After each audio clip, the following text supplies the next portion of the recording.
Here it comes. Here it comes. Oh yeah. Oh yeah. Why do you What's look up? like Huh? you look like a demon in that picture? Yeah, it doesn't look exactly like me, but it's kind of weird. You What's know, wrong? yeah, that's how I look. That's what I look. Here, I gotta make this public. What's up, everybody? Happy Wednesday night, but it's Tuesday. But the show is always Wednesday, so I'm conditioned to say it. We got a Christmas episode. You can tell the stupid hats that we're wearing. And I still it's not yet time for me to jump off the wagon. You know, like when people are sober and then they start drinking, but it's like unintentionally they just start drinking again, and they say they like fell off the wagon. Yes. For me, like it'll be very intentional when I start drinking again. Man, this hat is just gonna be like, this is really gonna sound like a Christmas episode. Like for me, drinking again is gonna be really intentional. So I think then it's just jumping off the wagon. Yeah. Like, you're super intentionally departing from the wagon. Yeah.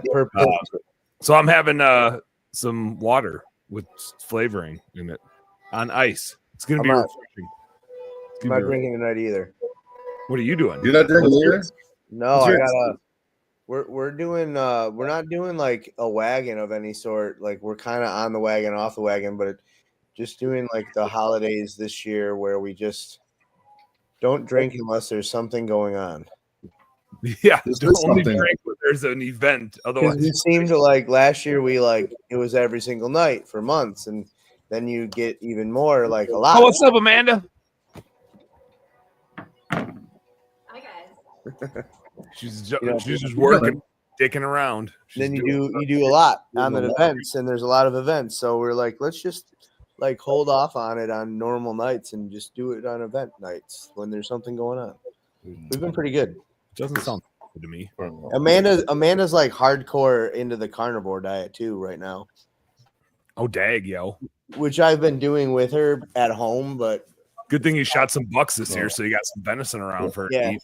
It's kind of hard to do it at work because like sometimes the meat is like in something that you can't like pick out. So you're just at the whim. Yeah. I can see that. But for the most part. Which bucks you got behind you there? Are those this year's bucks? Those can't be this year's bucks, right? No, that is last year's. And then that is last year's with the gun that you tracked for like 3 days? Yes. And then the other one is 2022s with my bow. Damn, dude, you're just stacking them up. Are you gonna like have to get a museum's license and go put them in a different room type of thing? Not there, yeah. I only have 3 shoulder mounts. Oh, and then this year my 10-point, I think I should have shoulder mounted him, but I didn't. So he was a dandy. Yeah, and then the 8-point I shot in Ohio. They're down in the basement. And I'm waiting on my moose. I still don't have my moose back. Oh, yeah. Well, it's probably just stuck at wherever they screwed up your rifles and whatever else in Canada. I called them the other day and asked what's going on, and they were like, "Oh, yeah, we're almost done with yours." And I'm like, "How long? It's a Euro mount. Like, why does it take a year to do a Euro mount?" Yeah. Did your guns get confiscated? No, they lost them. They got that's right, in the truck. Yeah. I had to switch my background here and give the usual shout out to our sponsor, Service Monster. Go check them out. I'm just always adamant this time of year, like if you're going to take on a CRM project, do it in the off season. And I'm officially like, if you're not aware yet, it is now the off season. Yes. You can stop now. Now would be a great time to switch CRMs if you have nothing else to do like me. Yeah. If you're needing a project and you don't use Service Monster yet, but you should be using Service Monster, now's the time to switch. I might look into it this spring. No, you said that wrong. You're gonna look into it now because by the time the spring comes. No, that's what I meant. I meant that like now for this spring. Okay. Because I like my CRM. There's nothing wrong with the one I'm using, but there are some limitations that I've come into this year, and then like I liked it because it was really cheap, but now that I have all the employees going, it wasn't cheap anymore, and I'm like, I wonder if I can get more out of a different CRM for the similar price of what I'm paying now. Yeah. What are you Yeah. paying now? What are you paying now? Well, the base price is like $49 a month, but I want to say it was around $125, $150 a month. Okay. After all was said and done. Not I think I terrible. paid $230, but that they do all my social media and everything. Oh, what So I do you mean, they do. I mean, they. Oh, that's a good question. Somebody's doing it. Somebody. I'm having a complete brain fart. I met him at the conference. Remember? Yeah, I thought you were using yeah, we are using the same one. That's for our website. They don't do my CR. They're not my CRM. Oh, yeah, because that's what I called you about, Dan, to switch. Switch which? You said that I can't I was talking about tax questions, but then I was gonna switch over for bookkeeping. I was talking about bookkeeping. Yeah. Right, but that's what I'm saying. What are we talking about right now? I thought we were talking about CRMs right now. CRM. I was talking about CRMs. No, right. Jeff started talking about his website, guys. Jeff's talking about website stuff and bookkeeping stuff. Yes. He's on a different page. Jeff, I'm watching something else at the same time. Yeah, what movie? Or you got Die Hard on? Are you watching Die Hard back there? Yeah. Oh, good. What is Dan? What is? Are you allowed to like talk about like the base model of Service Monster pricing, or is that not? I mean, we could bring up the website and look at it because Yeah. it's just a website. I'll do it. I'm gonna bring it up right now. What's their like basic package? I just know. So there's a few reasons I like Service Monster, and I've used a lot of them in our bookkeeping business. Like from a reporting standpoint, I haven't operated businesses with all of them. Right. Let me show you. Let me do. And I can't I honestly wouldn't even feel comfortable doing a demo of it. I did ask Zach, one of their dudes, to come on sometime and do a demo like live. I think it'd be fun to like kick it around together. So pricing, they got a basic $99.99 a month. They got the Grow $199.99 a month. And we're, I think for our Minneapolis business, we're doing 1.3 million, and we're on the $200 a month one. Oh, okay. Yeah, you know what? Now I'm gonna look at this for sure because I was definitely paying $100 a month for Markate, and I don't know that it does what I wanted to do. Like there was a lot of stuff that I was when you're by yourself that like the basic model was fine, but then adding employees and like dealing with routes and stuff like that, I found it was like starting to limit me. Yeah. A little bit. Service Monster is one of the few CRMs where I haven't found a level that you graduate and need to go get a new CRM. One of my clients does over 3 million in window cleaning and pressure washing and holiday lights, and they do it with Service Monster. They have like 70 employees, and they can handle it. Oh, perfect. That's nice. And they have a lower level, so like you don't need to have all the shit with it, right? You can work your way up, as you can see. That's nice because you don't like switching is a pain in the ass. Super big pain in the ass. So like the thought of switching to me is like I really don't want to, but if you get to somewhere where you know you won't have to leave that one again, then okay. Yeah. I always knew that Markate was going to be like where it wouldn't be where I would end up. The stepping stone. Yeah. I like Markate, by the way. I'm not dogging. Yeah, me too. It's a great CRM. I recommend it to anybody who's starting off, especially because it's cheap. Most guys that are brand new don't want to spend $100 a month on something that they don't even realize. Like most guys don't realize what the value of a CRM is. So when some other guys like, you got to get a CRM, then they see $100 a month. They're like, but $30, $40 a month. They're like, all right, I'll try that out. And then they realize like, oh, I really did need this. Yeah. And I'm biased. Rob chimed in. He said very scalable. And I think that's a huge component to Service Monster. Yeah. I'm biased because I'm a bookkeeper and data is my jam, right? Like I'm of the opinion our businesses are only as good as like the decisions we make, which is only as good as the data we have to make the decisions. Bookkeeping is for sure a big element of that, right? It's hard to scale a business if you don't know your financials. But if somebody is doing a couple $100,000 and comes to me and says, hey, I want you to do my books. One of my first questions, like on my intake, is what CRM do you use? And if they say, I don't use one, I say, stop right now. I will go through the rest of this demo, but I would encourage you to go get a CRM before you hear me. Oh, 100%. bookkeeping is very useful as you scale, making trade-off decisions, but bookkeeping can't operate your business. No. That comes like bookkeeping is to give you information about how well you're operating. The CRM is what you use to operate. Yes. So like, I encourage you, like, don't put money in my pocket.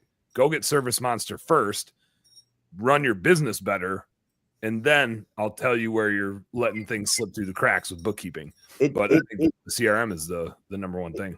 It changes so much. My brothers have a pool cleaning company, and they're still like they do everything on paper. They don't have any systems. Yeah. And it really am I echoing? No. Yeah. Am I jingly?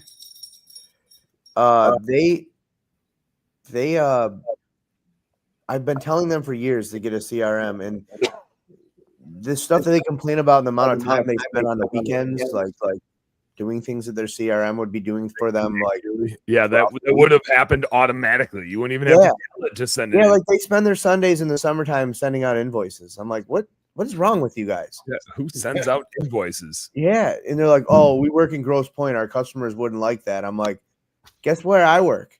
Grosse Pointe. Yeah. Every other vendor they work with uses this. That's what I asked them. Like, we have some large landscaping companies like 3Cs, and I'm like, do you think that 3Cs is having a person sit down and send out paper invoices to all the people that they service? They're actually mailing them? My brothers, yeah, they do everything on paper. Oh my God. And they're also charging my company would be I would fail immediately if I had they're also charging a price that the owner that they bought the company from like 8 years ago was charging, and they haven't raised it. Oh boy. They got some things to work. Did you ever they were gonna sign up with Blue Sky when you were with Blue Sky? Signed up with Blue Skies back in the day, I remember. Did they? They weren't very on it though. They were hard to communicate with. I was gonna say they probably were extremely hard to communicate with. Yeah. I'm hoping that at some point they realize that they're not going anywhere with the business and they ask me for help, because I would love to I feel like I could go into their business tomorrow and make them a significant amount of money more than what they're making now and make their lives so much better, because I know everything they're doing wrong, and they already have an amazing clientele base. Mm-hmm. They have like 170 customers in like Miguel Cabrera and Carhartt and all the Ford family. Those are their customers. Mm-hmm. And they're charging them like $75 to clean their pool when everybody else is getting charged $125, $150. Yep. Teresa respects the hats, so she loves the hats. Thanks, Teresa. Mine's getting annoying. It just keeps it's a little over. Stop moving. My head's getting hot. I know, and I'm getting very aware of how much I move when I talk, because I'm having a really hard time sitting still and not making this damn bell ring. I'm in a rocking chair, so you're probably seeing me move all over the place. That's all right. That's all right. At least you don't make noise when you move. To what you were saying though, Zig, switching CRM sucks. It does. It is the worst thing to change in your business. I would rather change my pricing. I would rather change the way I pay employees. That kind of sucks too if you have to change that. That does suck. I'd much rather change my phone system or my payroll system. Those suck too. But a CRM is all of your client data. And especially like we've had to do it in maid service businesses where you have routes built into the future, or like recurring jobs built into the future. And you can't take data from one CRM and move it to another CRM. No. You can take a client list and you can take their contact info, but you can't build out a schedule. You got to redo that manually, right? And every CRM is different too, so they don't all talk the same language. So you can take their contact info, but you can't. Oh, what's going on? Who's playing us that I heard us playing? I was trying to I wanted to like open the live in Facebook so that there was another person in there. Yeah, and it I do it on my phone so I can watch comments on my. I got my phone on too, so we're 3 of the 7. Yeah.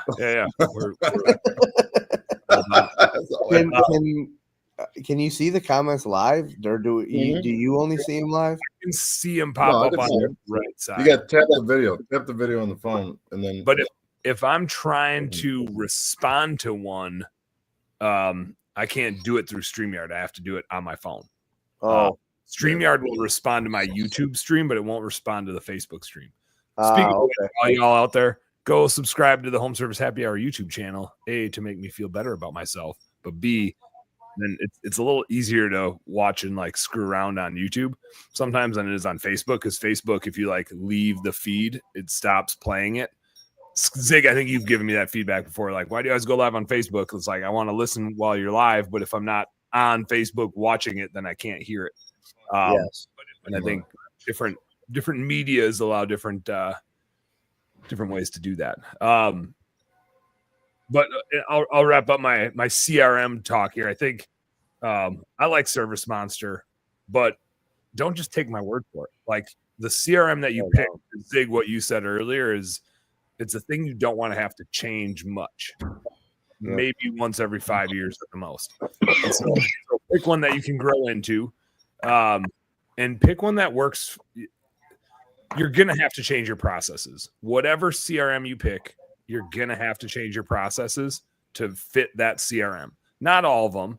You're doing this dance between which processes do I have now and which CRM fits those processes, and then which CRM do I like the most and how much do I need to change my processes to be able to fit how that CRM functions. And there's like a marriage in between those two things. You're never going to find a CRM that fits all your processes. Well, you want to get one that you don't have to change everything that you do to figure out how to employ that CRM for you. So that's like one thing. Don't get too hung up on. There's going to be workarounds, and if you are running into a thing where you're like, oh, I can't get it to do this, every one of these CRMs has a really active Facebook group, and if you put your problem in there, 500 people have already solved it. So don't get hung up on a problem. Like, I don't know how to make it do this thing. Somebody's figured it out. Yeah. Market was like that. Responsibly was like that. Like, should I still go in and look for shit on Responsibly most of the time? It's been solved. And you'll probably get a faster answer in their Facebook group than you will even reaching out to their customer service. Even if they have customer service, the Facebook groups are active users that have sometimes figured out things that the CRM hasn't even figured out. Or you're just going to get yelled at by people that you didn't use the search bar. Yeah, you're definitely going to get that you asked the question. Use the search bar. Yeah, this has been talked about a million times. Yeah, I definitely, that's the first thing that people should be doing. I went like the first season, I didn't have one. And then I used Customer Factor for a minute, and which is good, but I didn't like how like archaic it is. A lot of guys love it, but it's very like it looks like something from the 90s. It is something from the 90s. Yeah, it hasn't changed. Yeah, it's still something from the 90s. I liked Marquee because it's like flashy and there's colorful charts and stuff that I don't even use, but it looks cool. It looks cool. Rob dropped a good one in here. He said you don't want to change CRMs. You want your staff to process the change. Trust me, I have failed to switch many times because it all relied on me. Well, and I think don't have that kind of staff yet. The bigger your business gets, the worse it gets, right? Trying to set up all the employees and set up all the customers and make sure nooks and crannies are figured out. It's a tall task. My staff's good at washing. I don't think they'd be very good at doing that. So you need a VA. Time to get you. Seth Goldberg's in the house. Seth Goldberg's in the house. What's up, Seth? Who will not be joining us on the ice fishing trip this year, but he's coming here like the second weekend in January just to come and hang out. He's bringing his daughter, and we're having a dad and daughter and my son ice fishing trip. I'm bummed that he's not coming. Yeah, he's got some stupid excuse like he's having a surgery on his shoulder and he doesn't want. I think he should reschedule it. To be completely honest, he did bring that up as an option. He said, "Yeah." Barry Little's in the house. What's up, Barry? Wrapping up the CRM discussion. There's a couple reasons I like Service Monster, and if you're new to your business and you don't know if you got the right CRM, you're not sure what you're looking for in it. Here's a few things that I think are super important. One is the user friendliness of the app, because if you're going to scale the business, your employees need to be able to use it and not. That's huge. The second would be routing and scheduling. I'd say that's the thing I maybe like the most about Service Monster is it's a color wheel, and like purple jobs go purple jobs, blue jobs go blue jobs, yellow job, yellow job. And so you don't even need to be paying attention to zip codes and addresses. Like the jobs are color coded by where they are. and they get darker the farther. I think they get darker. Ooh, I like that. In the office, and so it's like Yeah. you can tell really quickly the direction it is and how far away it is just on a color wheel, and you'll be like, see, really, we have 15 routes, I think, at any given point. And when you got 15 routes, you're like, who's running purple today? Who's on green today? Dude, oh, that's purplish green. And it took what used to take us 2+ hours a day sometimes in service autopilot to like look at a map and route jobs. Takes us 20 minutes at most with like 30 to 40 jobs, and looking at all the notes of Mrs. Jones wants to be in the morning, and then you got to bring this because it's this type of job. Yes. She requested Brent, so Brent's got to go out there if we can make it work on Brent's schedule. She got a crush on Brent. Dude, all the old ladies have a crush on Brent. It's crazy. You know what though? That's like the number. That's one of the biggest setbacks that I've ran into with Marquette is the routing. It was so hard for me because I was running 2 trucks this year. Mm-hmm. And I was trying before. I never paid attention to it because my employees was me, and I didn't care if I had a long drive between stuff.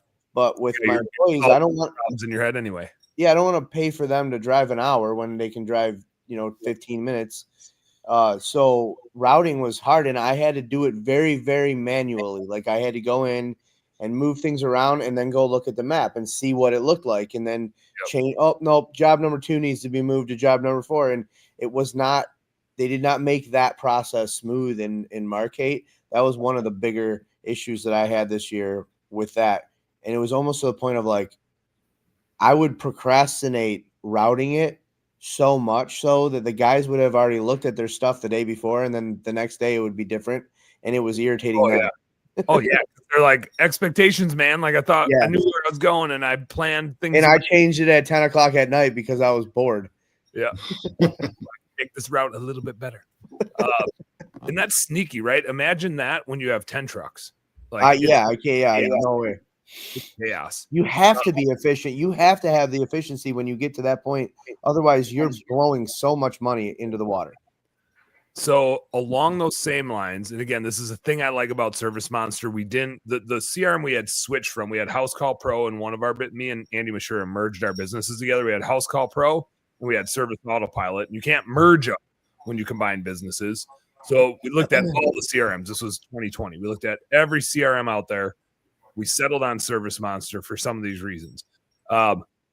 We always would manage our capacity, like how much revenue we can produce in a day would be, on average, we have 10 guys, and they can do $700 a day each, so we can do $7,000, right? When we're booking calls that fast and we're scheduling work, we're not looking like we don't answer the phone. We're like, oh yeah, we have an opening Tuesday in a month from now at 5 p.m. on this guy's route. Like we're not routing the jobs right away. Oh, looks like we have capacity on that Tuesday a month from now because we have $6,500 sold. Your job is $400. We can do $7,000 a day. Book it. You're gonna route it later, right? And Service Monster lets you see revenue by route and by dude and by day. So you can really quickly scroll through and be like, here's the day, right? Now look what you've done, dude. It's so fast, man. It's so fast. All right, at least gotta look at it. Use my QR code for Dan Plata's special pricing. But I do think that part of it is really fast again, because the bigger you get, the more it like extrapolates these issues and blows them up. I have one other thing that I really like. I think, well, there's a lot of things I really like, but there's one other main thing that I really like, and this is the nerdy side of me, is it's the best reporting for any CRM I've found. Like it has the right standard reports, like the ones that you actually need. I found, and I'm picking on Service Autopilot because that's the one I was most familiar with. Just Service Autopilot, I had to pull like 5 reports and combine a bunch of shit to get the data I actually wanted. There was no report. I don't know who they were building reports for, but not for a finance person that's trying to run their business. Service Monster has exactly the reports that we need. I haven't run into another CRM that has exactly all the reports that I don't need to manipulate stuff. There's one that Andy built, and this is another thing back on the reporting thing. A lot of CRMs now have the capability to let you build your own reports. But man, and again, I'm just kind of picking on Service Autopilot because it's what I switched from. I do know people that use it that like it. We found a better one. Right.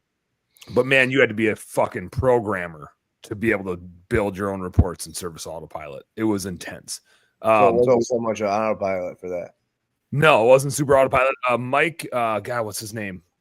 Mike, care dude, super good dude, fun to talk to. He's been on the podcast a few times on my old one.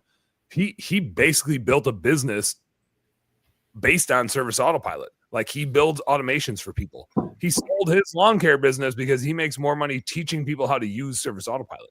Oh, wow. Service Autopilot. He just builds the automations for him. I think he does other stuff now too. Yeah. That's how we got to start. It's that complicated. Like you needed an expert. Service Monster. I remember Andy screwed around with it because he was trying to learn it the first time. So he did call Service Monster a couple times, but Andy built a report that we can use to pull all of our marketing data. So we need to see, we do acquisition cost tracking. We need to see every new lead, every new client, which might be in different time periods, right? A lead might come in last month and then turn into a client this month. And we're not concerned. That doesn't make them an old client. We need to know like when they signed up. We need to know our conversion rate, whether they converted last month or this month. We need to know the job size, right? Like how much revenue came from brand new clients that we had never done work for. And then I'll pull our marketing data from QuickBooks. But that way we get cost per lead, cost per brand new client. So we can get an acquisition cost, and then we can get revenue for new clients. So we can actually get like an ROI, what truly was our return. And I haven't seen a CRM that can get all of that data. I think most of them have it all, but they didn't have a way to organize it. And frankly, Service Monster really didn't either. Like that would be sweet if a CRM would build you a acquisition cost tracking report. I haven't seen one that does, because you do need to pull data in from QuickBooks from a spend standpoint. But we were able to build it, and we built it without needing a programmer to teach us how to build it. It's just like drag and drop fields. You still need to, there's always the nuance of like, what the hell does this field mean? And what did they name it? And what's actually pulling in here? Man, it's just super powerful. And you can go there's a lot of CRMs out there that have powerful versions that are $400 to like $800 a month. If you want a pretty souped up one. And like I said, we're on the Grow version here at $200 a month with some additional user licenses. We might be grandfathered into a lower rate. I probably shouldn't say that out loud. They're going to be like, oh, you are? Let's get you on that updated pricing. but I don't think we even pay $300 a month. And like I said, we have nice $1.3 million company. Yeah. People with that are paying damn near $1,000 a month for a CRM. So been super happy with it. But this is still the intro commercial. This is still the intro plug for Service Monster. We can get on with the rest of the show. I just got carried away and we started. Now I got to do. I got to switch my CRM, and I got to build a new truck this year because that's something I said I would never do again last year. Yeah, and I'm doing it again now. Sounds about right. Did you sell the other one? No, I didn't sell the other one yet, but I bought another one. You did? So, yeah. So I'm. Well, I was gonna buy a pickup truck and a skid from Conrad. Oh yeah. And then I just kind of was thinking about it, and I'm like, if I can buy another box truck that's less than you had Jason on the other night. Oh yeah. DOT. That conversation sparked an idea because he said something about vans being 3/4 tons, and I looked it up, and a E3500 van is a 3/4 ton, which is the rule that my city has for parking in your driveway. Yeah. So I was like, oh, I can buy a box truck with a van on the front instead of a truck, and it's a 3/4 ton truck. So the workaround there. So I literally, like, a couple days later, I found a really good deal on a really good truck. And so now, instead of buying a truck for 15, 20 grand and then spending another 15 or so on a skid, I'm just moving all my stuff out of the box truck that it's in and into another box truck that's maybe 6 inches narrower than the other one. But it's a van. It's a box van. It's a van. It's a box van. It's a man van. Well, it's like those old. Remember the ambulances that used to have? Yes. It looks just like it. It's just like that. Yeah. Why wouldn't you just buy an old ambulance? That would be perfect. That would be kind of cool. But they're all garbage. Oh, really? They're all They don't- garbage. You guys would know. You guys would know. Like I have a super bad taste in my mouth about ambulances. When I see them, I'm like, I bet you that's a piece of shit. Yeah. Really? They're that bad? Yeah, they're shit. Everyone that Oh, Jeff's all getting glitchy over Yeah, there. they're never really. And then the people who drive them kind of beat the crap out of them even more. Yeah. So I suppose it's pretty much always an emergency. yeah, If they you're hauling out- pay those guys like nothing, so they don't care about the shit. Yeah, No. I suppose. You just got to go get a body somewhere. Yeah, I mean, if I could. Jeff, where are you? And Jeff's too busy streaming Die Hard to have enough internet to join us. Oh, am I lagging? Yeah, yeah, you're you're lagging. you're fuzzy, and not just because you're wearing a fuzzy hat. Yeah, so we got this box truck. We're hopefully I can pick it up this week, and then my big truck is in the shop right now, and it had like some minor stuff that I wanted to get fixed before like someone comes and looks at it. Mm-hmm. And then start the process all over again of building another truck, which is kind of fun, but also sucks. Yeah, I think that's like a classic thing too that happens to us in our businesses is we say never do that again. Yeah. Like I definitely had said I'm never going to start a brand new business again. That sucks. But here I am, a year into a brand new business. Yeah, and it's saving me a lot of money to do it this way too. Plus, all my stuff will be enclosed inside of a box instead of being outside in the elements, and I like that idea. What's not to like? What's Exactly. not the man van? I like how you put that too. Man van just sounds good. It's a man van. I always said I'd never own a van, and now here I am. I'm going to have a van. Own vans. That's the business's van though. The But business it's a man van. Yeah, the business is its own entity. you know? Exactly. Yeah, it's not me. No, it's only yours when you want it to be. You I used to just mess decide. around with Amanda and tell her we should get her a minivan, and she's like, absolutely not. She's a suburban type girl. Well, and I mean, like with her military, she's got to be tough, right? She don't Yeah. want mom, soccer mom vibe. She wants to roll up with the ass, boot in your ass vibe. Yeah. Yeah. Yes. Hey, are you? Oh, go ahead, Jeff. If you don't lag enough. Am I still lagging? No, you're good now. Oh. You better hurry up before you start lagging I again. turned off all my TVs. Hold on. So except for the one behind me. Are you doing snow plowing this year or no? Who, me? Yeah. No way. Really? Because I just got offered from one of my property management companies like 7 contracts. I'm like, Nope. It's I've it'd never be done hard it. to turn down 7 contracts, but no, I mean my pickup truck is my personal truck, and I don't want to Yeah. put that Yeah, kind of not everybody's driving around a freaking military Hummer. Yeah. yeah.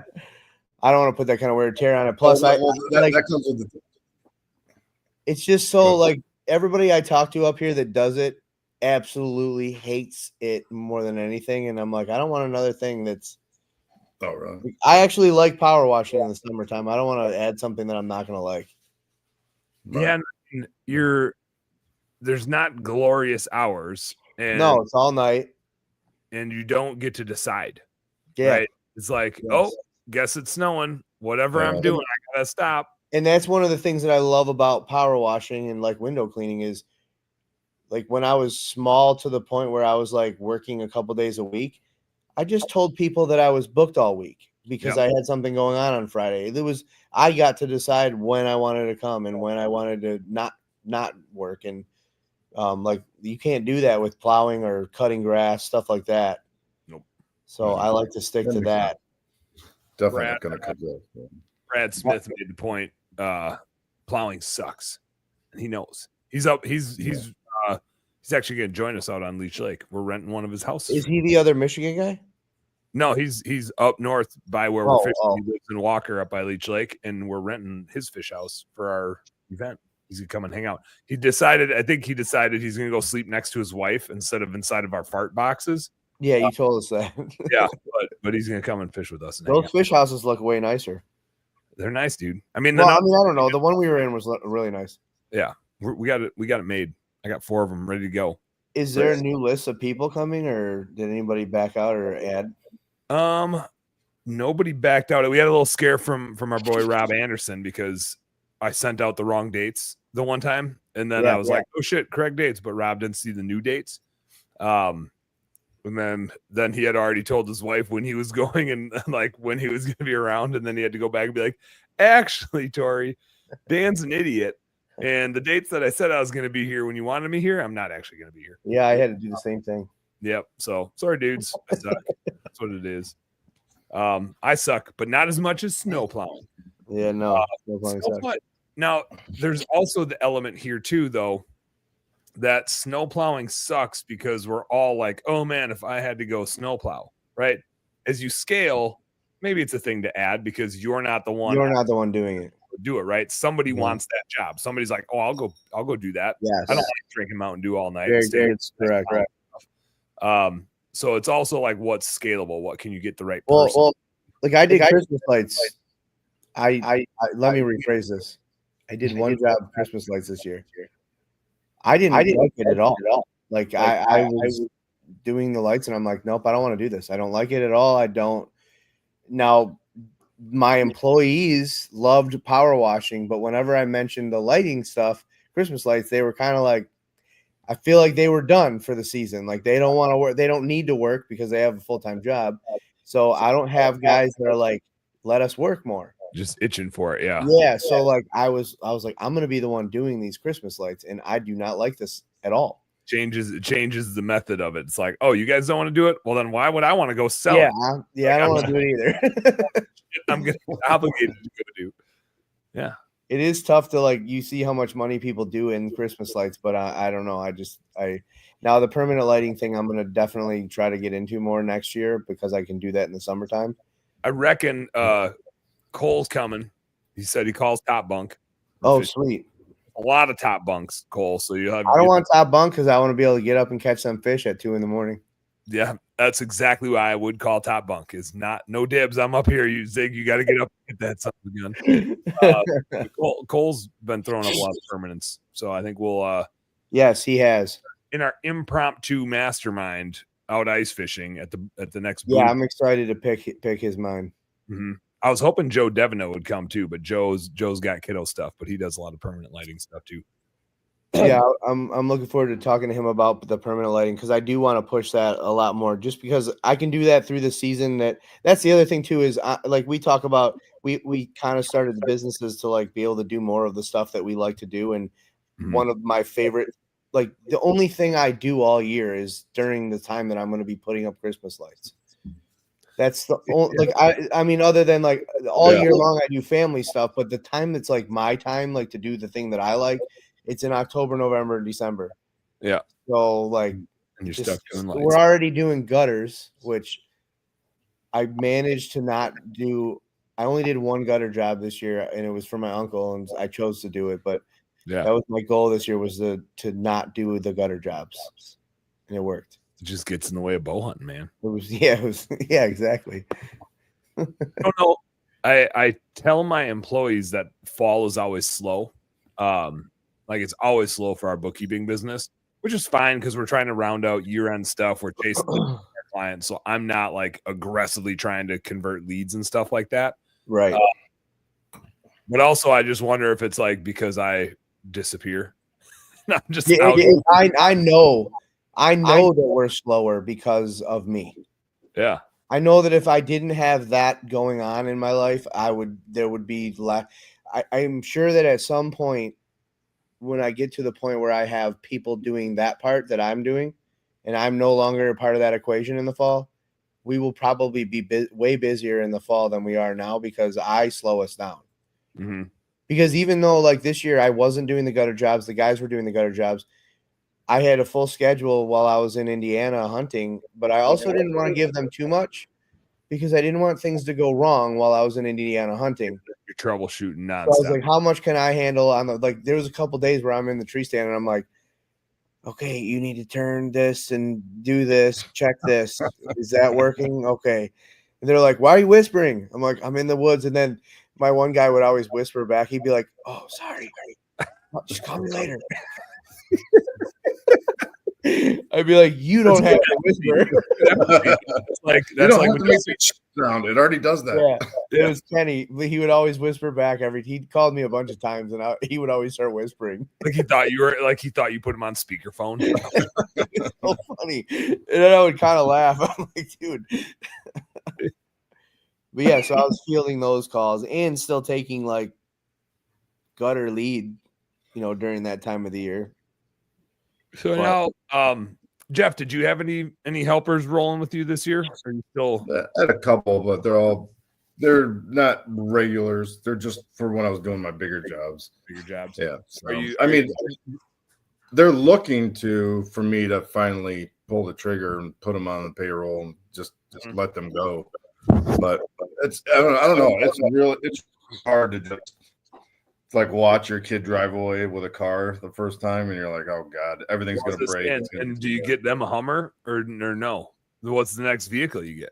Well, so we started with some basic driving around the parking lot, and it didn't go so well. So oh no, I don't know. Let's see. Well, I mean, I think it's mostly because of the trailer. They're not good with trailers at all. I mean, especially when you have to only use the mirrors. It was bad. But then I've had them drive without the trailer, and it's fine. Well, I mean, like if you're gonna run a trailer, you restrict your recruiting to only fishermen. That's a good idea. They pull boats. Yeah, that's all you hear is fishermen. Yeah. Well, getting the box truck 2 years ago was what made hiring people possible for me. That's what I think my next game plan is. That alone blew our business up because I was like, okay. Yeah, I did. I felt, so then this year what I did, because I was the same way, Jeff, I was really afraid. I was so scared to let them do shit by themselves. Like I'm some kind of a super genius that I'm so much better at doing stuff. It turns out, trailer, man. Yeah.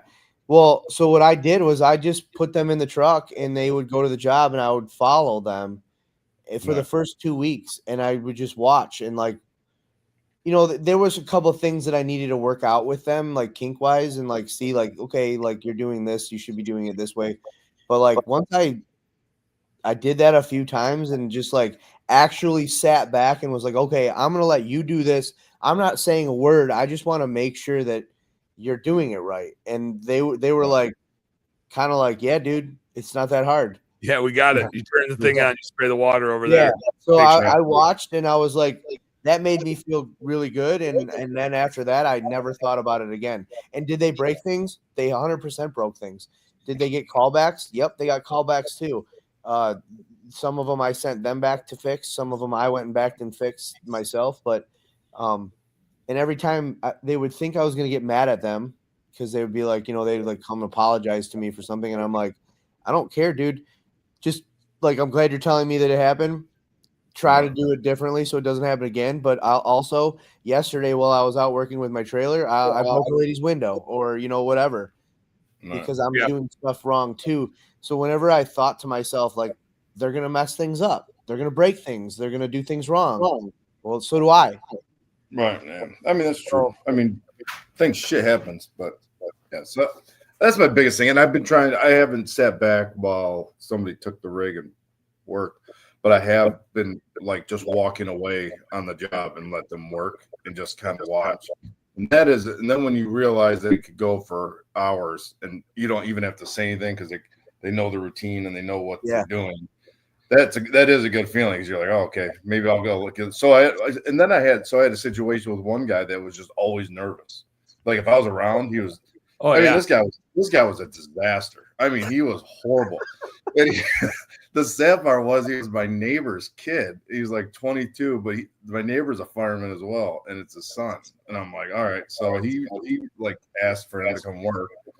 Well, I don't know if he was nervous because I'm a fireman and his dad, and I don't know. But this guy, if I would be like, okay, hey, wet the house down or the building, and it was I told him to do quantum physics in a matter of seconds, and if he doesn't get it right, I'm going to kill him and his entire family. And so, but I'm like, this isn't hard. He frees up. So we're on a commercial. We're doing a firehouse wash, and it's the oldest firehouse in Maryland. That seems a little redundant. Didn't they have water there to wash it? Yeah. Like, well, it was a museum. They turned it into a museum. Okay, But that makes sense. we just had all that. We had after the building, we had a bunch of cement to do, and he was just like not moving with a purpose. Like, and I could see he's like second guessing everything. So I just would go, you know what? I'm going next door to the bar. I'm going to go get lunch. Go ahead, dude. Just do your job. And then when I came back, he was done with everything in like an hour. And if he was moving the way he was moving when I was standing there, it would have taken him like 3 hours to do it. And he's like, yeah, just get nervous. I'm like, just tell me that. I'll walk away. I don't need to, you know. But it's tricky when the boss man's looking over your shoulder. Yeah, it is. It definitely is. But and then with him, it wasn't. I was worried about him breaking anything. I was more worried about him hurting himself because he looked so uneasy, you know. It's just crazy how much more money you can make when you have other people doing work too. Yeah, it's like more than exponential. Yeah, I was like, I can't believe, like, I mean, we didn't do crazy numbers, but I couldn't believe that I got to where we got this year. Yeah. You hit a cool tipping point when you can train multiple people at once. Yeah. And then it can really go. We have that kind of not super intentionally. We have a bookkeeper that's leaving our team and good reason. Like, she just has a super cool opportunity that she wants to pursue, but she had a full workload. And so I'm like, we need to hire 2 people. Or to give them time to like allow them the time to do a good job and get trained up. And then we'll start giving them new clients once we get into the springtime. Yeah. But it's nice when you're saying a thing and you can say it to 2 or 3 people instead of just one person, it can go fast. As long as Skip's not going nowhere. Skip's not going nowhere, at least. Well, Sarah just jumped on. Sarah can tell us if Skip's going anywhere. She can give me a heads up. That's his wife. Skip's the man, dude. I get a meeting with Skip tomorrow to work on some stuff.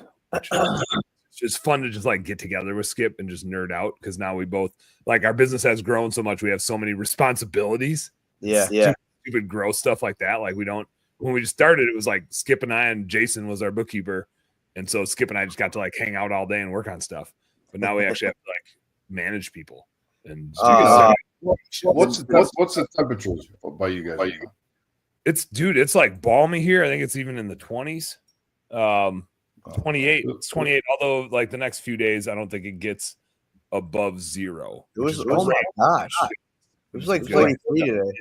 48. Yeah, it was like 60. It was 60 here.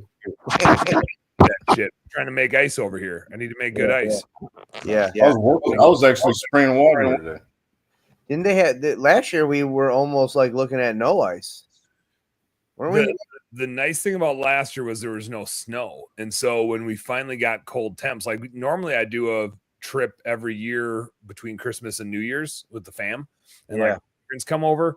Last year there was you could walk out, but like we want to drive out and bring the fish house out. There wasn't enough ice. Like I just kept bowling last year. Will there be enough this year?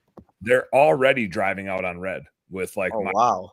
Fish house, which is normal. Usually you can drive that out early December. This year it's a little late. Like we didn't really start making ice until Thanksgiving, and then all of a sudden it just like we had a few 3-day stretches where like the high was below 0 up north, and then when that happens, they'll make like 2 inches a day as long as there's no snow on the ice. So with no snow, we're going to a different lake this year though, right? We're going to Leech, which is like an hour farther south of Red. And so Red right now is at 12 to 14 and Leech is like 10 to 12. So it's a little bit behind it, but Leech is deeper too. Red is so shallow where we fish it. Leech is deeper, so it just takes longer to cool all that water down. Why did you choose different lake? The road that I had my pass on, which wasn't where we went out of last year. We went out of Greater Minnesota just because I love their rental houses. But the road that I had my like road pass on got bought by new owners last year. Like we were out there the 2 years before with the old owners. They sold it, and the new owners just sucked.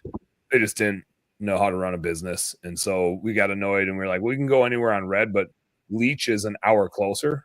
And like instead of a 5.5 hour drive, you got a 4.5 hour drive. Like it makes it doable on a Thursday afternoon or even like a Friday to just be like, let's just run up and fish for a day. Leech you'll catch less, but you'll have a chance at like upper 20s or a 30.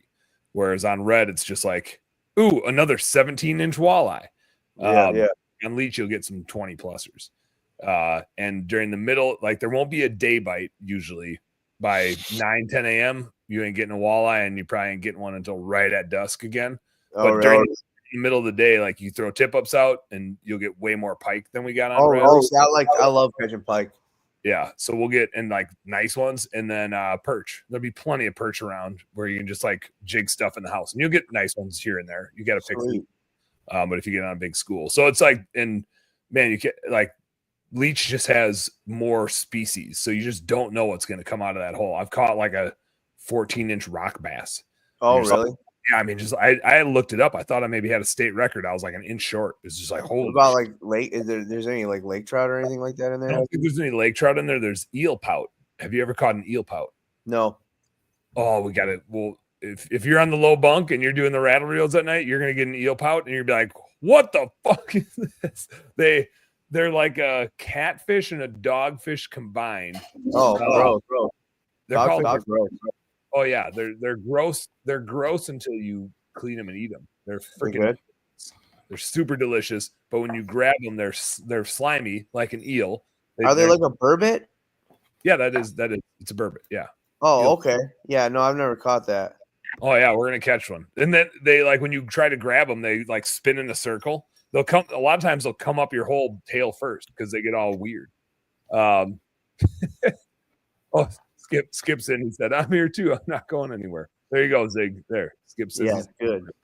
Cole says, "We do have burbot Lake Michigan." Yeah, Lake Michigan's got some dandy burbot. Yeah, Lake Huron too. I imagine they're connected. Yeah, but weirdly, like you'll have like, I mean, I guess you'll have same species, but sometimes like for a long time there were like no salmon in Lake Huron. Yeah. Well, only like northern Lake Huron where they connected, but like down in the thumb area, none. Well, then because they stopped planting them down there in the They're back now. They're supposedly back now. When I was a kid, we used to go.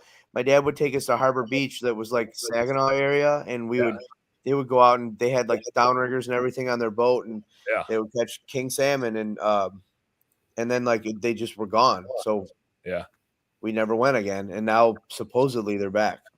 I've heard they're back. I heard they started planting a few again. Like they stopped planting them when they got rid of all the alewives, right? They started putting them in the grates to get rid of the bait fish, and then when they were like, "Oh shit, all the bait's gone," I felt like they should have started planting bait fish. Like everybody loves the salmon fish. Throw some more bait. Yeah, right. There's been some weirdly caught salmon in Lake St. Clair. How the hell are they getting in there? I don't know. I see it on the forum, the Lake St. Clair fishing forum. Guys would be like, I guess it's connected somewhere, isn't it?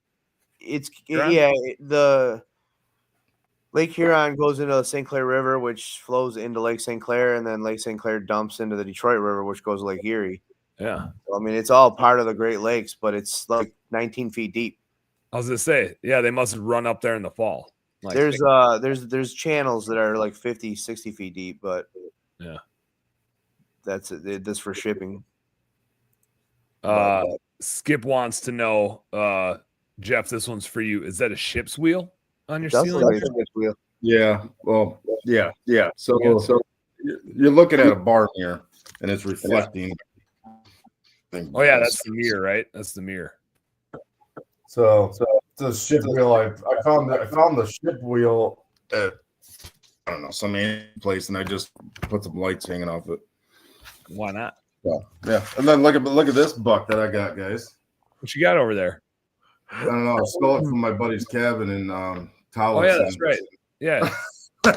So, got a buck. So, I didn't shoot it. When you guys you got it. When you catch the pike at Leech Lake, do you eat any of them? I mean, I will. I don't mind wide-bowing. They were like my favorite fish to eat.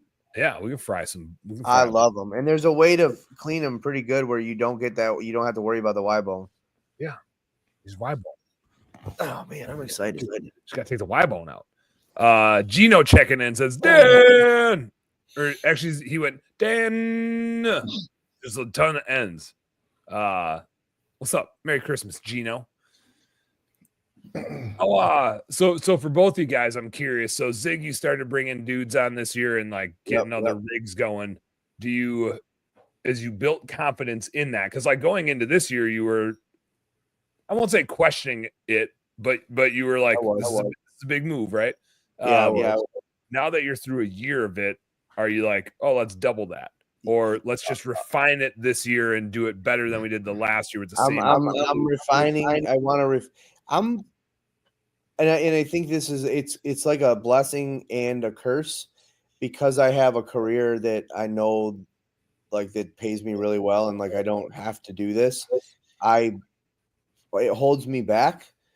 I think if it was me without my other job, I'd be like, let's double it. Yeah. But because I'm like, I don't really have to double it this year, and doubling it could cause like everything to fall off the rails. I can just slowly grow off of what I got, and then hopefully avoid like major catastrophes from happening. Would you plan on doing a 2-man cruise or 1-man? I do 2-man cruise already, but I want to add more. So this year I think what I'm going to do is instead of me going out with my truck and trailer, jumping into the boat of I realize that they all can pull trailers too. At least I know 2 of them for sure can because they have campers. So I think that I'll fishermen and campers. Yeah, I'll double the workload up where I'm sending two crews of 2 out to do the work, and then possibly maybe look to get a couple more guys on board that, that way, dudes. Yeah, because everybody that worked for me last year worked on the same shift as me at the firehouse, so they weren't able to work when I was at the firehouse. Oh yeah, so like nothing's getting done if you're So the days I was at work, so like I need to find guys that don't work on my shift that want to work, that can work on those days. So I'm definitely I do have very big ambitions to grow it in that sense, but I don't know about I had 4 guys. I don't know if I'll hire 8 guys. I mean maybe I will. Who knows? See what happens. See, I wanted to start hiring guys from my firehouse, but everyone lives so damn far. Like they're not local. Back home. Like everyone drives. Everyone on my shift is within an hour to 2 hours away from the firehouse. Jesus. Okay. Wow. Yeah. Every fireman. I mean, we have 1,700 guys. Most guys that work with me live within.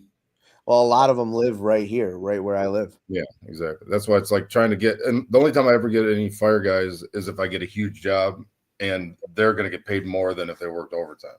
Because we have like endless overtime, so they're like, "Well, I'll work overtime." So like, if I don't have to instruct, I can send them in the truck and trailer or whatever. Or if I got to leave and do something else, I'll just give them top dollar and be like, "Look, just get it done," and then make it worth a while. Which is nice. But is there another firehouse closer to you that you can get guys from?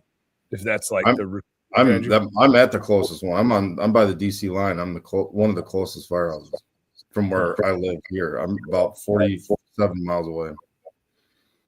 One of the guys that works for me, he's supposedly he says this every year. He's getting a job. He lives in Jersey, and he keeps saying that he's getting a job back in Jersey. He wants to move home. So he was talking to me the other day. He's like, "Did you sell that big truck yet?" I was like, "No." He's like, "Don't sell it. I'm gonna take it down to Jersey with me and start a Jersey branch." Oh, I got a guy at my station that drives in every shift from Pittsburgh. 3.5 hours. That? 3.5 hours. We have guys that live in Traverse City, which is a 4.5-hour drive. That's crazy.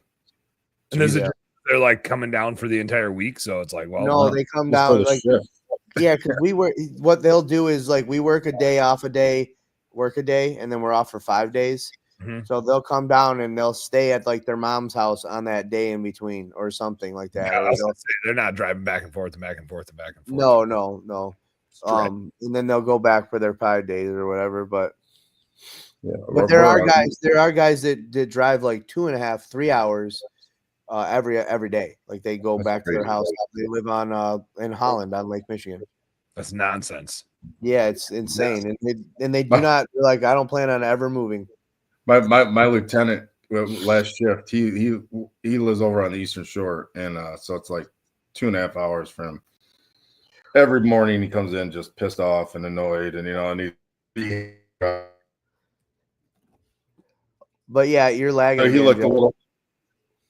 It's because my wife's using her laptop upstairs. Yeah, Dan. Back to what we were saying. I definitely plan on. I have the plans to grow it bigger than where we were this year, but I still have like a mindset of like a slow roll rather than like let's just fucking go. You know. Mm-hmm. Yep. Cole was on. I don't know, maybe a year ago. Should probably have Cole back on. He was on, and I had asked him the question of, what got you into it? Like, why be a business owner? What motivates you? And his thing was, well, I worked for somebody else, but I couldn't go hunt whenever I wanted. So I realized I had to start my own business. And we started talking about holiday lights. He's like, yeah, it's a slippery slope. Like, the only reason I run this business is so that I can go hunting whenever I want. And it doesn't, like, my goal isn't to hit a certain revenue number. Like, if it keeps growing and making more money, cool. As long as it supports my desire to go be in the outdoors, going on adventures and doing stuff. And I think that's a lens. I think that's like wise for his age. He's only in his 20s. I don't think he hit 30 yet. Yeah, not married. No. But I think that's a thing we all like work too hard for and then try to get back to. It's like, shit, I overdid it. I missed my kids growing up.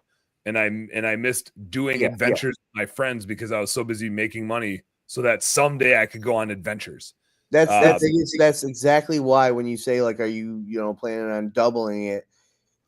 That's exactly what I think of. The reason I did this was to make more money so that I can enjoy my family and feel more free financially.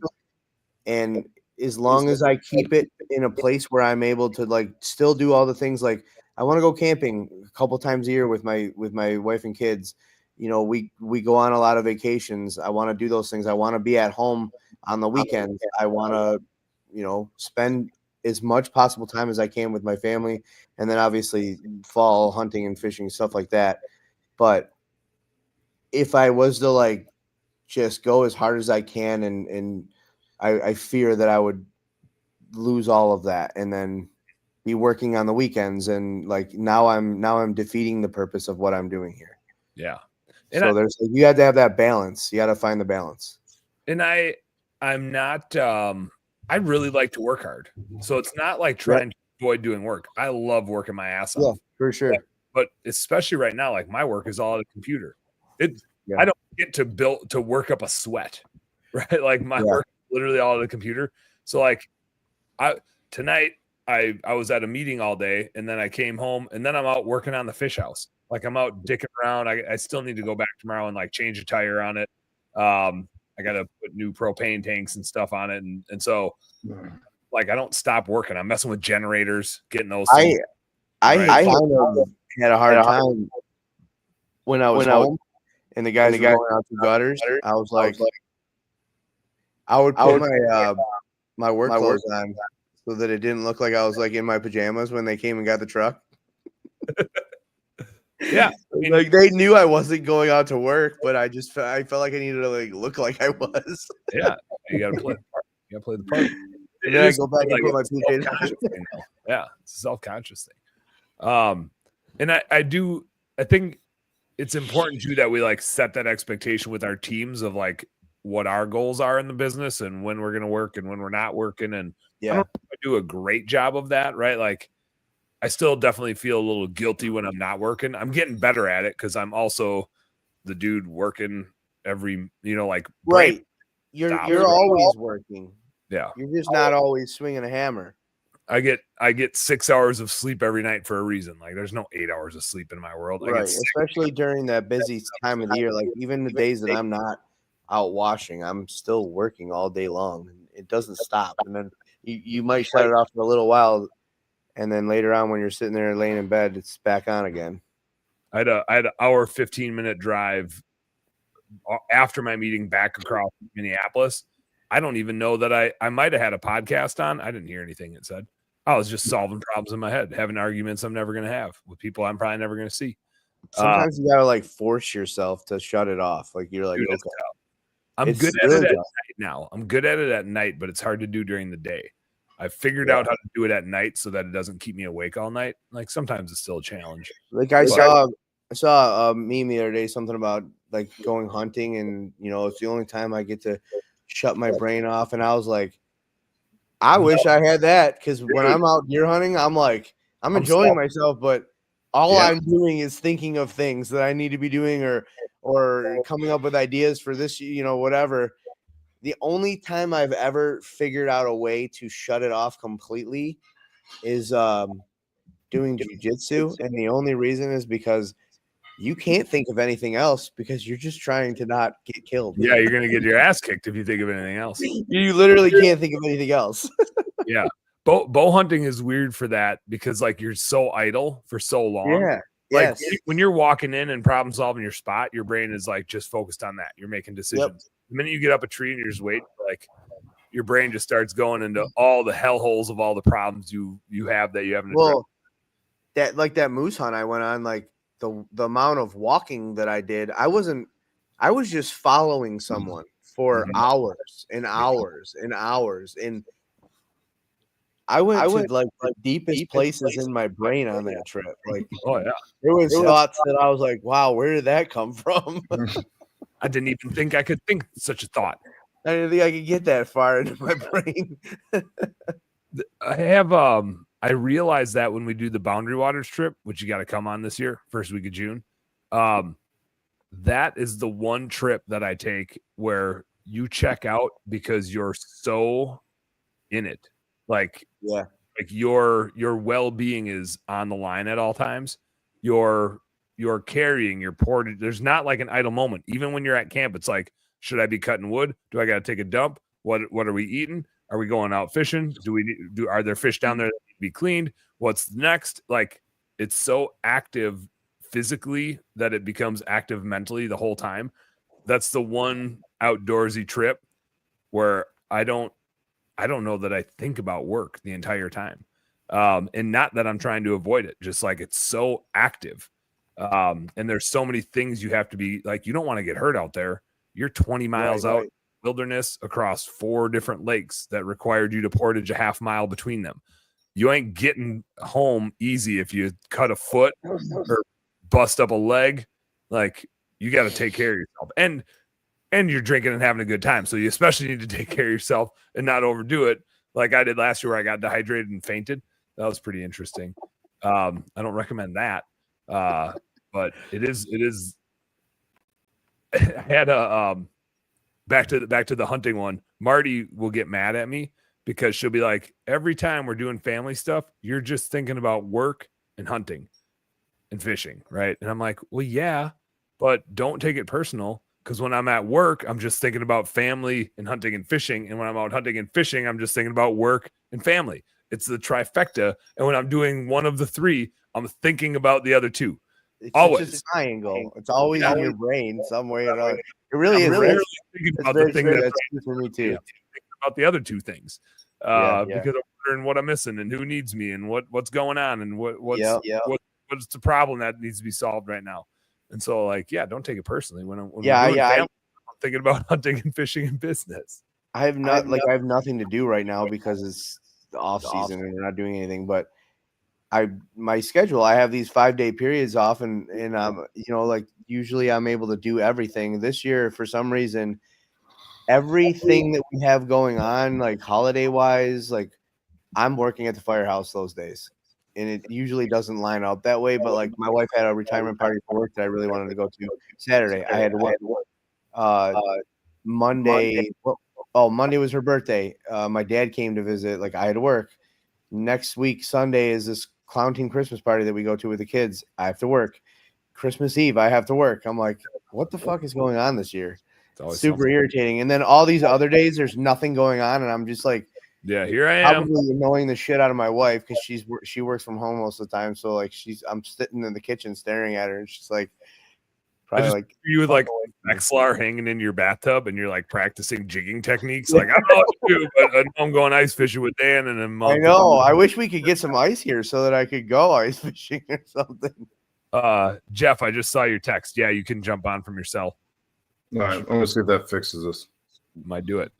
I might have to pay my Wi-Fi We're bill. going up to Traverse City at the week after Christmas, and we got a house on Grand Traverse Bay.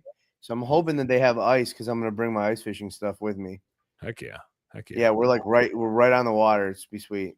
Are you and your dudes gonna do another podcast from the ice this year? That was pretty funny last year. Oh my god, I hope so. We never get ice down here anymore. Like that was the only time we had ice. It's like I hope this year's better than last year because I got a really nice shanty last year for Christmas and I got to use it one time. That one time. But yeah, that was a good one. We're such slackers with the podcast.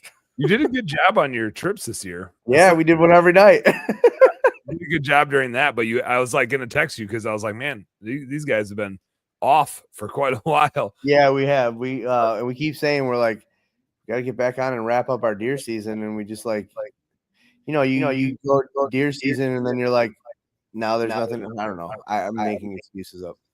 Yeah, you are. Yeah. Ben and I did our processing this weekend, and we had collectively. Now we also had some deer from our buddy Jesse, who we met when we were elk hunting, and then he came to Illinois and hunted with us. So that was cool. Like, it was the first whitetails he ever shot. He shot a doe and a little spiker. He missed a really nice buck, just total buck fever, which is funny, like an elk guy getting total buck fever. Yeah, that is funny. But we had some of his deer that we had just brought back because he couldn't fly it. It was too heavy. He couldn't fly it all back. And then one of Ben's employees shot a deer. And so we had that one. Collectively, we had 400 pounds of venison and 150 pounds of pork. And it was 3.5 full ass days. I mean, like Thursday night, Friday night, and Saturday night, we didn't get to bed till at least 1 a.m., if not 2 a.m. Because it's like it's 7 or 8, and you're like, oh, let's get going on the venison bacon, or let's get going on the sticks, or let's get the brats going.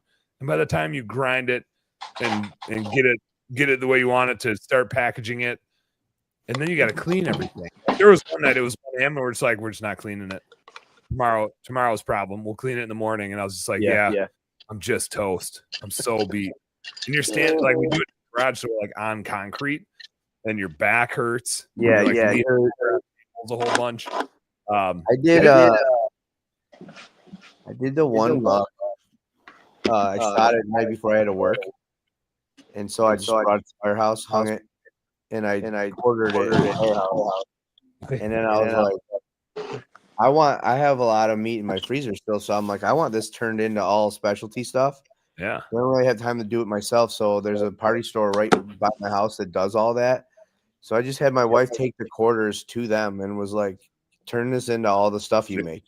Yeah. And they did it. And then the Ohio buck, I shot it at night, and I had to leave that night because I had to be at a volleyball tournament like early in the morning. Oh damn! Yeah, that like last hunt, like and it was hot as hell. So I left it. My buddy Steve just took it to a processor there. Yeah. And then on my way home from Indiana, I picked it up. So I didn't process. I really didn't process anything on my own this year. How is it? Which butcher shop did a better job? Well, the one by my house, they just made everything in a specialty, so it's like good, sausages and salami and stuff. It's always good. Okay. But the one in Ohio, they did a pretty good job on it. Our go-tos that we've kind of settled on, we're still tweaking recipes and stuff, but we bought a jerky slicer this year. You literally just like put the whole muscle in, and it's like and like spits out strips of whole muscle jerky. We did makes quick work of it. The dehydrate. We have 2 10-rack dehydrators now because we did, I want to say 130 pounds of steaks. Wow. I mean, like the amount of jerky we have is hilarious. I did 50 pounds and Ben did 70 pounds. Now, like when you hydrate it, it's obviously not that much weight. Yeah. The other thing we had a lot of was we did 100 pounds of venison bacon. And so the smokers were ripping pretty consistently doing venison bacon because you make a loaf. Like you make a loaf in a tray and leave it with some cure and whatever ingredients. You leave it sit overnight, and then you smoke the loaf, and then you slice it. You cook that to like 140, 145 so that it's firm but not fat melted out of it. And then you slice that on a meat slicer. That's how you get your venison bacon, which you'll have some obviously when you come ice fishing. Yep. What else do we do? Breakfast sausage, some Italian sausage. I like breakfast sausage. I still got some from last year. Yeah, breakfast sausage. I lost 100 pounds of venison 2 days ago. Nice. Oh, because it was getting into the 20s, and I turned on all my space heaters around my trailer and blew my fuses while I was sleeping, and my refrigerator died. So I woke up to a. Oh no, dude! You lost it. I didn't even hear that part. Oh my god! I mean, probably 30 steaks, roast. Everything. Dude, that's a nightmare. I had probably 40 pounds of ground beef, individual packets. I walked in, and it was like a fucking horror show going down my freezer. Oh, I bet. Good thing it's not like super hot out. Yeah, I mean, the smell was god awful. I was delayed on all my jobs because I had to wash this thing out. It was a nightmare. So gross. That's my one fear. I have 4 chest freezers in my basement, and if they go, it's gonna be a problem. Yeah. Dude, that is a big fear of mine too. I'm like, we lost power for a couple of days here over the summer, and my freezer's in my basement, but everything was still frozen. I just left it all shut, and when the power turned back on Friday, I went down there and checked them, and they were still good. I've got 3 generators and enough power cords where if I'm home, I can. Yeah, we weren't home. We were out of town. If I'm not home, I've got 3 brothers/sister-in-laws, a lot of Marty's cousins, her parents, like my neighbors. Somebody's breaking into my house and turning those generators on, and we're keeping that beat going. I bet $10,000 worth of freaking venison in those freezers. Hey, speaking of the breakfast sausage, my wife accidentally one time was making like a taco soup or some kind of like Mexican soup with ground venison. Yeah. And she grabbed a breakfast sausage pack instead on accident. Super weird. It wasn't bad. We all ate it, but it was like, like the maple flavor was kind of weird. We had to do something. We ran out. Like whenever we're making anything with a just burger, we do straight grind. Like I don't mix it with anything. So like tac doughs, sloppy doughs, chili, spaghetti. I don't have good names for those ones yet. But we ran out this last year. Like we just ran out of burger, and I refused to buy beef. It's like, no, like I'll just go shoot more deer, but we ran out and it wasn't hunting season. So then we started taking breakfast sausage because that was the thing we had left. And we're like, okay, like we got to be careful of what we use this in. This will probably be good in chili.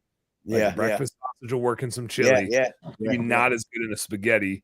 Tacos, you're adding enough seasoning that you can probably like get it by in some tacos. So we got creative with the breakfast sausage and we had I had one other like blend of 75% venison and 25% pork, really just for making burgers, because straight venison is not great for making burgers.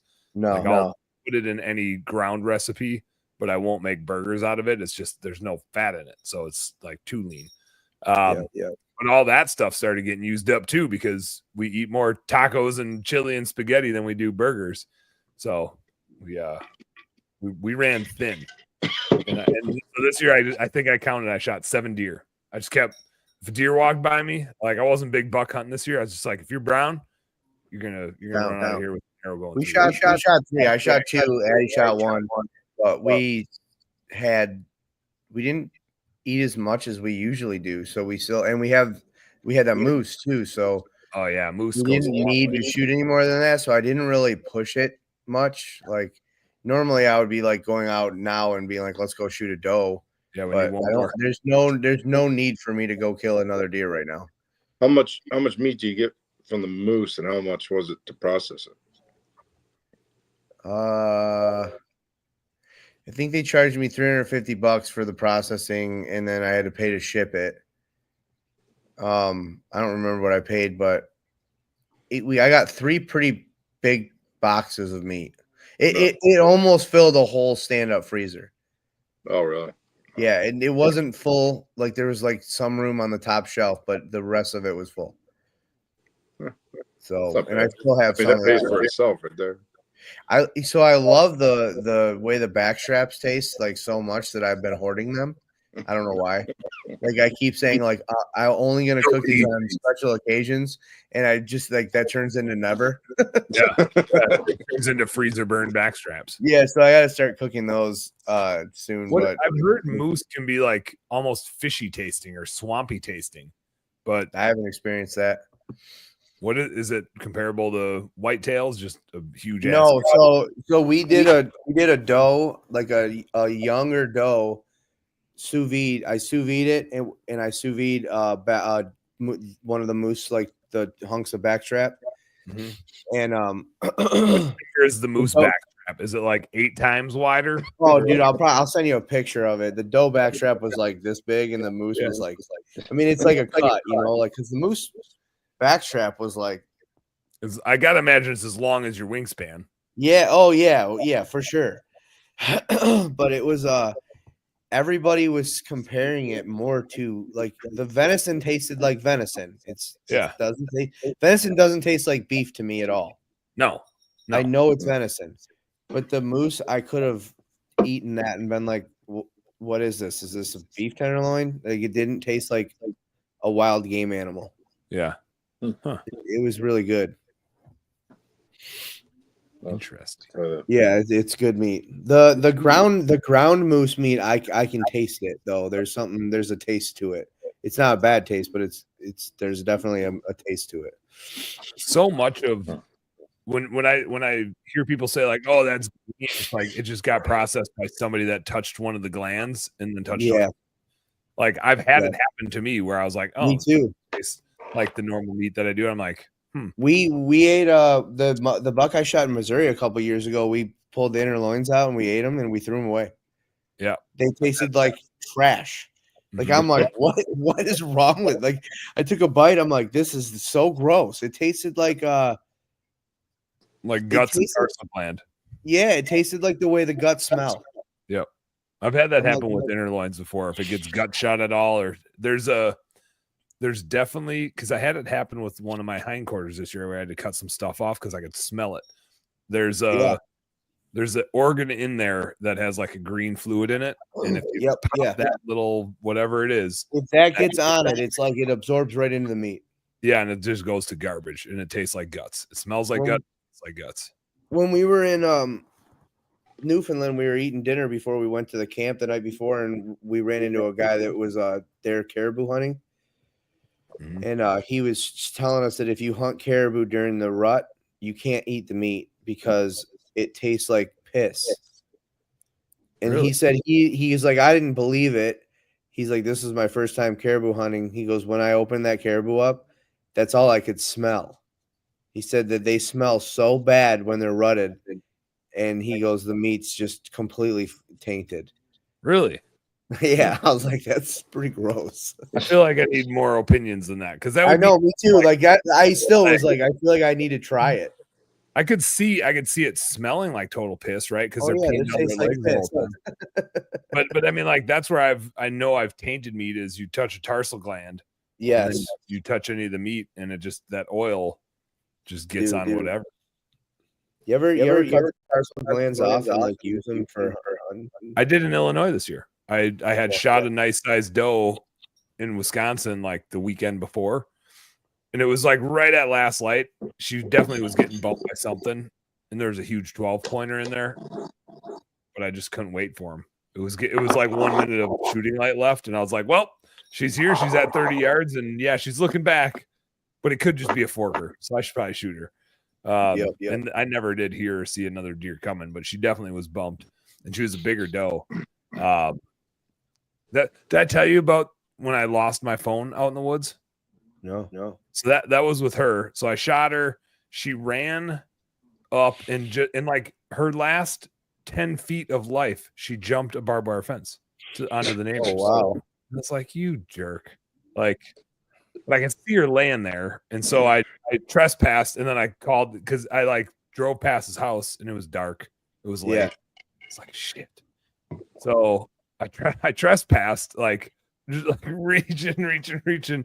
And I sent him a screenshot of it on Onyx later. I was like, hey Ryan, just wanted to let you know, like I was here. If you see some blood over there, I figured you would rather have me grab the deer than wake you up. So I grabbed the deer and dragged it over, and I gutted it out on the property that I can hunt. And then I got back to the truck. Oh no, I went down, got my arrow.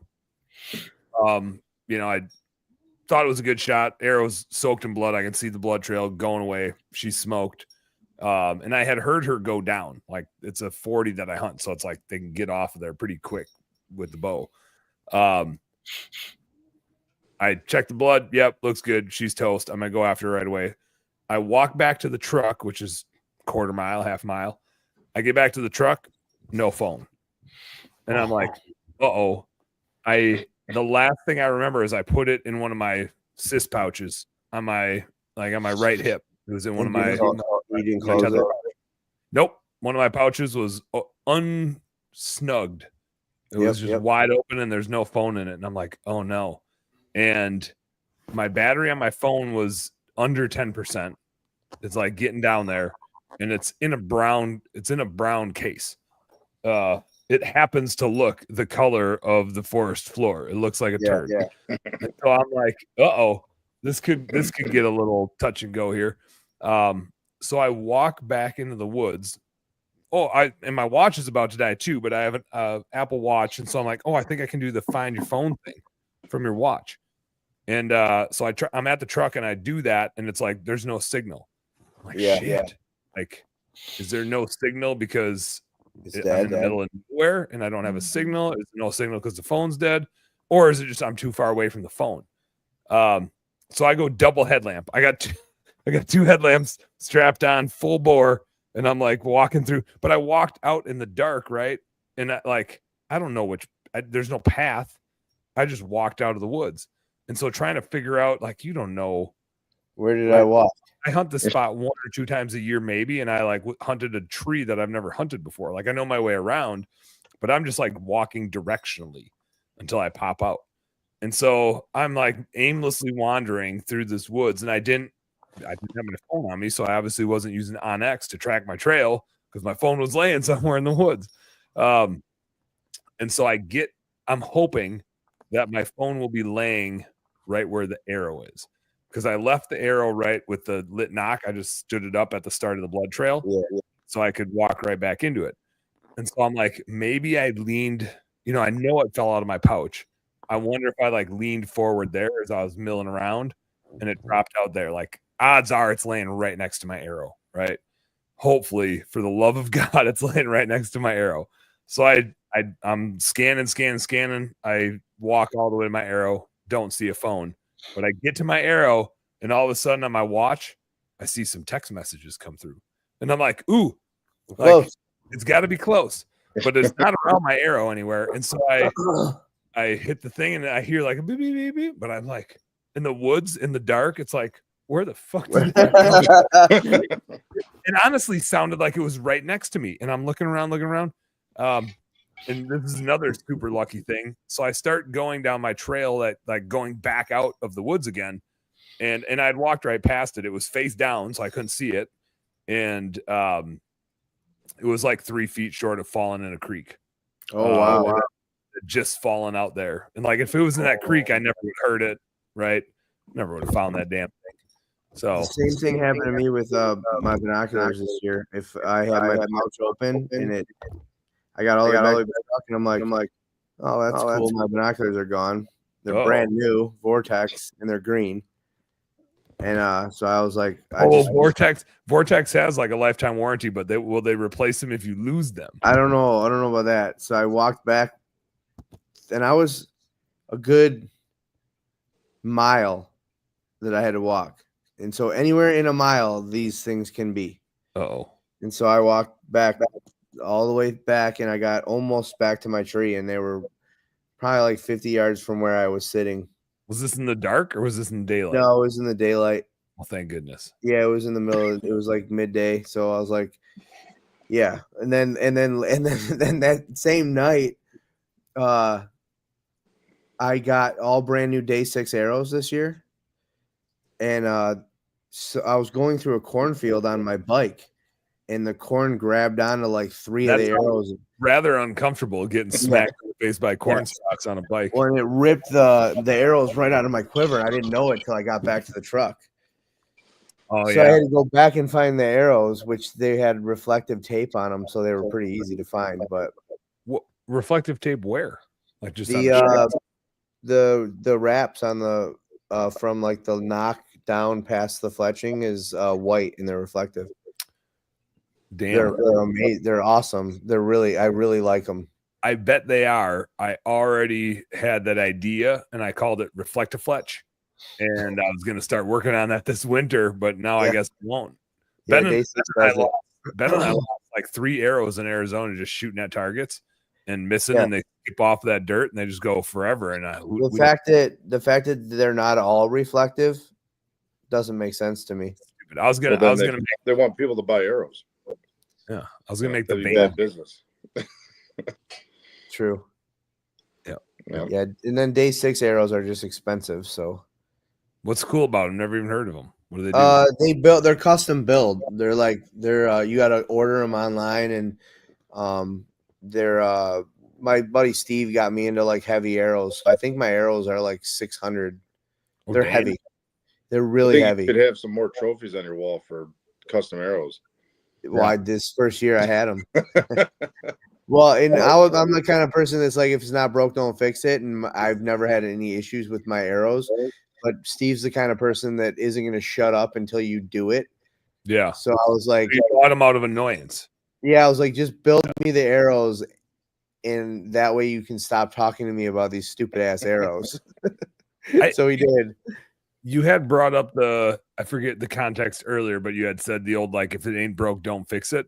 And I think that's a funny spectrum for business owners to deal with. And I meant to get into it earlier, but now you reminded me now.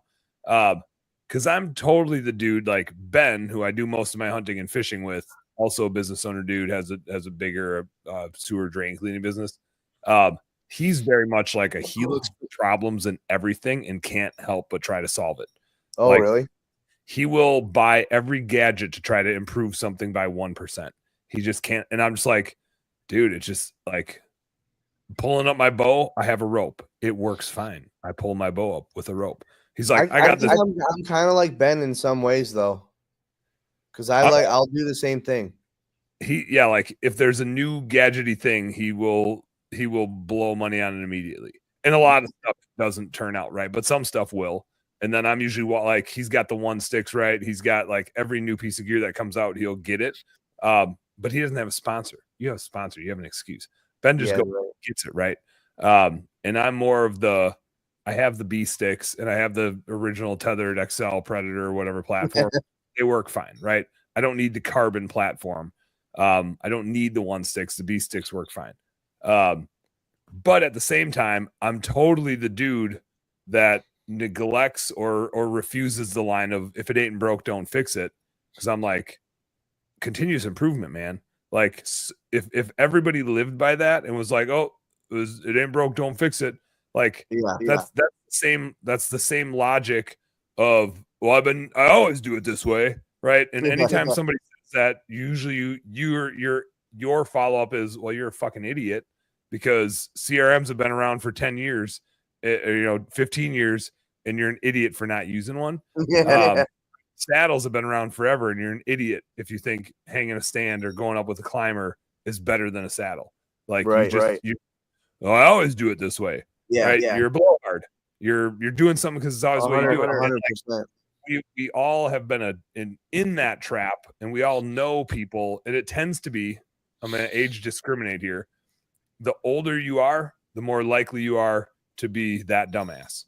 I do it this way because I always do it this way, and it works for me, right? And you stop adapting to the world around you and and I'm already getting that way. I can see it in myself. Like there's things where like I think I'm open-minded about it, and I'm like, no, I'm not saying that I don't get it. I'm just saying that I don't care enough to switch. But I'm well aware I'm a blowhard about this. That's how I was with the arrows.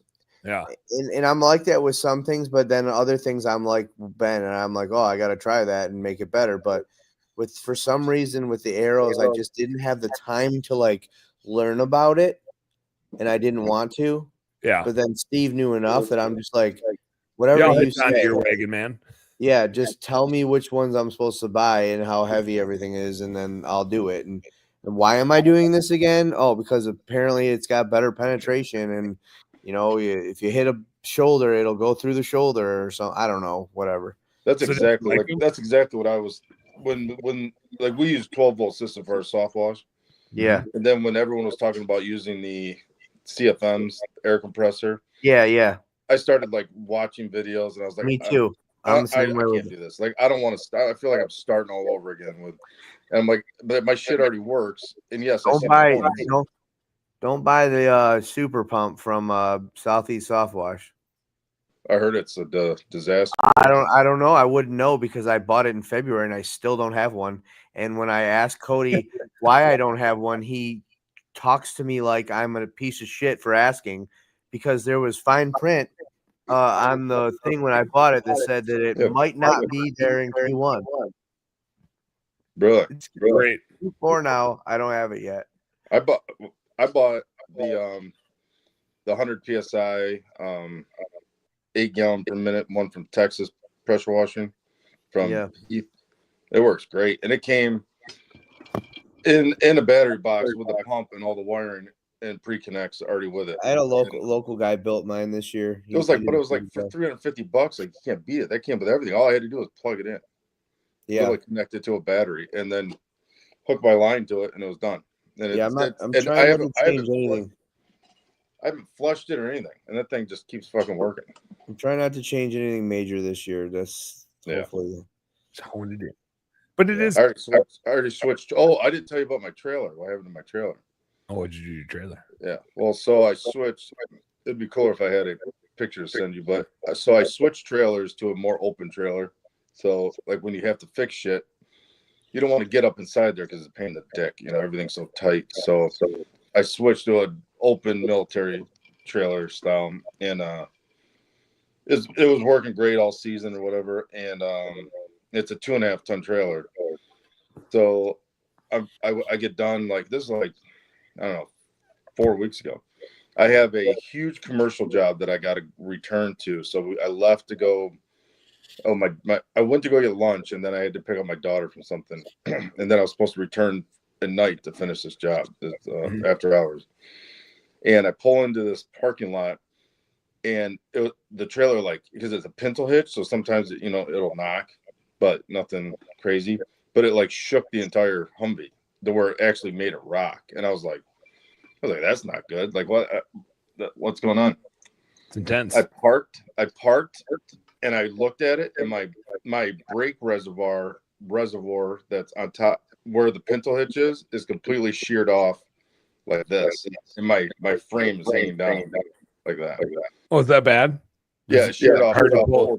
Four bolts that were holding it on sheared off. There was one bolt left, and so I was like, I'm screwed. I'm either going to have to go get my other trailer and unbolt everything on this trailer and transfer it over in the middle of this fucking parking lot to go back to work, and I finally called. Some guy came out, and he stumbles out of this bar, and he's like, "What's going on?" I was like, I told him, I go, "Do you know anyone that welds?" He's like, "Yeah, my cousin welds. He's got his own shop. He's down the street." And he called him. This guy came, welded the whole thing up. It's like brand new again. So he saved my ass. He only charged me like $300. I was like, "Here, save that one bolt though. Save that one bolt. That's a good bolt." Yeah. He was welded. He goes. You this is never gonna come off again. So is that okay? Because I'm gonna like weld the shit out of this. I was like, just weld it. I don't care. I'm not spending 8 hours unbolting this and transferring everything over to another. Yeah, weld that bolt on there too. That bolt's a keeper. He did. He welded everything. I go. If this trailer fails after this, I'll just buy a new trailer. Military trailers are cheap. They're only about $500. So there you go. Oh wow. No. All right, hey guys, I gotta get to bed. I gotta go to the firehouse. I gotta pee. That's how I know it's time to go. See now that I'm not lagging, I want to talk, but whatever. Well, hey, I'll stay on here with you and talk. Yeah, you guys can keep talking. I was up all night and I've been up all day, and I'm like, my eyes are burning. The last time me and Dan stayed on the phone, we were up till 3 a.m. Yeah, we marathon. That was all right. See you guys. All right, See you, Zach. I'm out. See you guys. All right, see you, Jeff. Business nerds. We'll see you tomorrow. No show next week. We'll see you guys tomorrow for the normal happy hour radio show. Until then, you guys know what to do. Work smarter and harder. Go earn yourself some pride. Ding-a-ling-a-ding. Good night.